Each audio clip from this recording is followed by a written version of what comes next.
नमस्कार दोस्तों, स्वागत करता हूं आप सभी का हमारे चैनल में। दोस्तों, आज जो मैं आपको क्वेश्चन कराऊंगा वह है बाल गंगाधर तिलक और अरबिंदो घोष के राजनीतिक विचारों और साधनों की तुलना कीजिए। Compare Bal Gangadhar Tilak and Aurobindo Ghosh in respect of their political views and method. दोस्तों, सबसे पहले हम इस प्रश्न का परिचय लिख लेते हैं। बाल गंगाधर तिलक और अरबिंदो घोष दोनों ही भारतीय स्वतंत्रता संग्राम के गरम दल के प्रमुख नेता थे।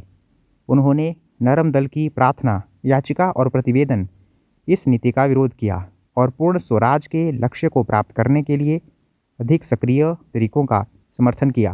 हालांकि उनके राजनीतिक विचारों और तरीकों में कुछ महत्वपूर्ण अंतर भी थे। सबसे पहले हम देख लेते हैं राजनीतिक विचार। तो इसमें हम देख लेते हैं बाल गंगाधर तिलक जी के राजनीतिक विचार। स्वराज। तिलक जी का नारा था, स्वराज मेरा जन्मसिद्ध अधिकार है और मैं इसे लेकर रहूँगा।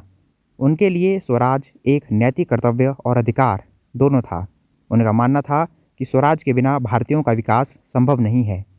राष्ट्रवाद। तिलक जी ने राष्ट्रवाद को हिंदू धर्म और संस्कृति से जोड़ा। उन्होंने गणपति जी और छत्रपति शिवाजी महाराज के उत्सवों का आयोजन किया ताकि लोगों में राष्ट्रीय चेतना और एकता की भावना जागृत हो सके। सामाजिक सुधार। उनका मानना था कि सामाजिक सुधारों की तुलना में राजनीतिक स्वतंत्रता अधिक महत्वपूर्ण है। उनका तर्क था कि पहले देश को आज़ादी मिलनी चाहिए, उसके बाद सामाजिक और आर्थिक सुधार अपने आप ही हो जाएंगे। अब हम देख लेते हैं अरबिंदो घोष जी के विचार। राष्ट्रवाद। अरबिंदो घोष जी के लिए राष्ट्रवाद एक आध्यात्मिक और धार्मिक अवधारणा थी। उनका मानना था कि राष्ट्र एक जीवित इकाई है और उसकी सेवा करना एक धर्म है। उन्होंने राष्ट्र को माँ के सम्मान माना और उसकी स्वतंत्रता को एक धार्मिक कर्तव्य। स्वराज। अरबिंदो का स्वराज का विचार भी आध्यात्मिक था। उनके अनुसार स्वराज केवल राष्ट्रीय स्वतंत्रता नहीं, बल्कि आत्म जागृति और राष्ट्र की आत्मा की मुक्ति भी थी। विश्व एकता। अरबिंदो जी ने न केवल भारत की स्वतंत्रता पर जोर दिया, बल्कि वे विश्व एकता और मानव जाति के आध्यात्मिक विकास में भी विश्वास रखते थे। अब हम तरीके या कार्यप्रणाली पढ़ लेते हैं। सबसे पहले हम इसमें बाल गंगाधर तिलक जी के तरीके या कार्यप्रणाली पढ़ लेते हैं। इसमें सबसे पहला पॉइंट है जन आंदोलन। तिलक जी ने जनता को संगठित करने और जन आंदोलन के माध्यम से स्वतंत्रता प्राप्त करने पर जोर दिया। उन्होंने गणपति उत्सव और छत्रपति शिवाजी महाराज के उत्सव जैसे सांस्कृतिक आयोजनों का उपयोग राजनीतिक शिक्षा देने और लोगों को एकजुट करने के लिए किया। समाचार पत्र। उन्होंने अपने समाचार पत्रों मराठा और केसरी के माध्यम से ब्रिटिश सरकार की नीतियों की आलोचना की और राष्ट्रवाद का प्रचार किया। निष्क्रिय प्रतिरोध। तिलक जी निष्क्रिय प्रतिरोध में विश्वास रखते थे।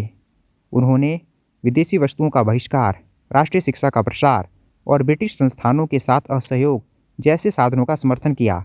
हालांकि उनका तरीका पूरी तरह से अहिंसक नहीं था और कुछ लोग उन्हें भारतीय अशांति का जनक भी कहते थे। अरबिंदो घोष। निष्क्रिय प्रतिरोध।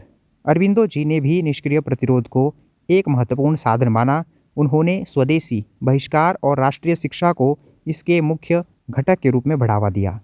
सक्रिय प्रतिरोध। उनका मानना था कि यदि ब्रिटिश सरकार निष्क्रिय प्रतिरोध का क्रूरतापूर्वक दमन करती है तो निष्क्रिय प्रतिरोध सक्रिय प्रतिरोध में बदल सकता है, जिसका अर्थ था कि हिंसा का जवाब हिंसा से ही दिया जा सकता है। उन्होंने राजनीतिक क्रांतिकारियों का भी समर्थन किया। धर्म और राजनीति का मेल। अरबिंदो जी ने धर्म और राजनीति को एक दूसरे से जोड़ा। उन्होंने अपने लेखों और भाषणों के माध्यम से राष्ट्रवाद को एक धार्मिक कर्तव्य के रूप में प्रस्तुत किया, जिससे युवाओं में उत्साह और बलिदान की भावना पैदा हुई। दोस्तों, अब हम देख लेते हैं इस प्रश्न का निष्कर्ष। संक्षेप में, तिलक जी और अरबिंदो जी दोनों का लक्ष्य स्वराज था और दोनों ने नरम दल की नीतियों का विरोध किया।